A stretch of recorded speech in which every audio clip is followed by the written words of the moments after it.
మిత్రులు ఎంతవరకు ఉంటారో రాజకీయ నాయకులకు శత్రువులు అంతకంటే ఎక్కువ ఉంటుంటారు. ఎందుకంటే వాళ్ళకి ఏదో చేయలేదనో, వాళ్ళకి ఏదో ఇవ్వలేదనో, వాళ్ళ మీద ఏమన్నా కక్ష సాధింపు. ఇప్పుడు అపోజిషన్లో ఉన్న వాళ్ళకి ఏం జరిగినా అధికార పార్టీ అన్నట్టుగా వస్తుంది. ఎవరు వచ్చింది చంద్రబాబు నాయుడు గారు అంటారు. అప్పుడు ఏమన్నారు జగన్మోహన్ రెడ్డి గారే. ఏమొచ్చినా వాళ్ళ మీదకి వెళ్తుంది. మిగతా వాళ్ళందరూ కూడా క్యారెక్టర్ ఆర్టిస్టులు లాంటి వాళ్ళే.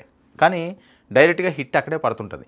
అసలు భువనేశ్వరి గారు అంత ఆవేదనతో మాట్లాడిన ఆ వైరల్ వీడియో ఒకసారి చూడండి. చూస్తే మీకే అర్థమవుతుంది. I have to tell you, we are facing a lot of threats, but that doesn't matter to my family. At the end, my family ki mana rashtra anedi chala mukyam.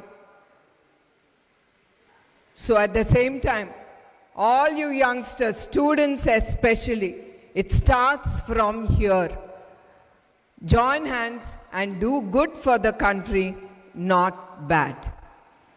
So once again, greetings to all of you all, students, scholars, faculty members and distinguished guests of Dravid University. ఇదండి భువనేశ్వరి గారి భయానికి కారణం అది. భువనమ్మ భయానికి అసలు కారణం అది. అవి డైరెక్ట్గా చెప్తున్నారు. ఇది సోషల్ మీడియాలో ఇప్పుడు పెద్ద ఎత్తున వైరల్ అవుతున్నది. తెలుగుదేశం శ్రేణుల్లో ఉన్నాయండి, తెలుగు తమ్ముల్లో ఉన్నాయండి, తెలుగు మహిళల్లో ఉన్నాయండి, వీళ్ళందరూ కూడా టెన్షన్ పడుతున్నారు. ఏంటి భువనమ్మ ఈ రకంగా మాట్లాడింది అని.